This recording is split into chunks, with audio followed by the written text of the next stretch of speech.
E a gente já começa aqui essa edição com Breaking News. O IBGE acaba de divulgar a PNAD contínua, a taxa de desocupação do segundo trimestre encerrado em junho de 2026 foi de 5,4%, portanto uma queda de 0,7 ponto percentual em relação ao trimestre de janeiro a março de 2026. Na comparação com o mesmo trimestre móvel anterior, de abril a junho de 2025, quando a taxa foi estimada em 5,8%, o quadro foi de queda de 0,4 ponto percentual. Então, a gente tem aqui, a taxa de desocupação de 5,4%. É importante lembrar, gente, que fica dentro da expectativa, por exemplo, da Reuters, que já trazia aqui uma expectativa de que essa taxa de desemprego de junho ficasse em 5,4%. E a gente vai trazer mais detalhes aqui para poder a gente acompanhar sobre isso. 5,4% no segundo trimestre encerrado em junho de 2026,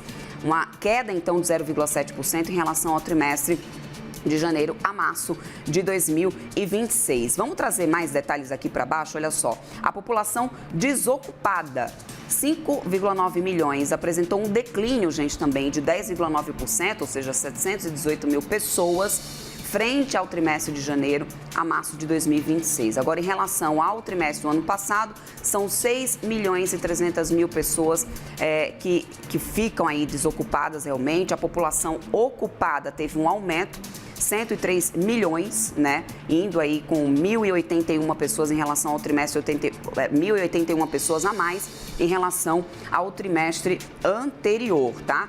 Vou trazer mais detalhes aqui para poder a gente acompanhar sobre a força de trabalho também. Eu quero trazer aqui para vocês a questão da rentabilidade.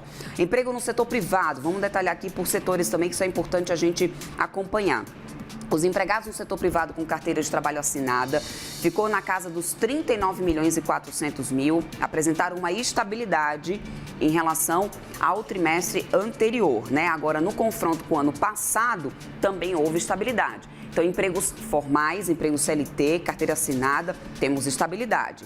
Agora, no setor privado sem carteira assinada, a gente teve uma elevação em relação ao trimestre anterior, representando um incremento aí de 288 mil pessoas, tá? Em relação ao emprego no setor público, a gente teve um aumento de 2,6% frente ao trimestre anterior e, ao se comparar com o ano passado, não houve uma variação estatística significativa.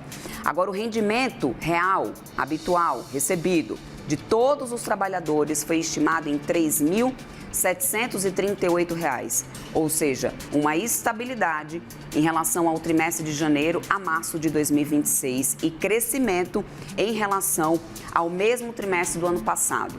O rendimento médio, então, a gente não teve alteração, a gente manteve estabilidade. Taxa de desemprego vem, então, dentro do esperado, 5,4% no segundo trimestre. Rendimento real se mantém estável, não houve um aumento, o que para a inflação pode ser uma boa sinalização. Em relação ao trabalho informal, a gente teve um aumento, já com as vagas aí de emprego, a taxa de emprego de trabalhadores sem carteira assinada, houve um aumento. Agora, com carteira assinada, houve uma estabilidade, são que os dados trazem aqui nesse momento, inclusive com rendimento real recebido, mantendo-se nessa estabilidade.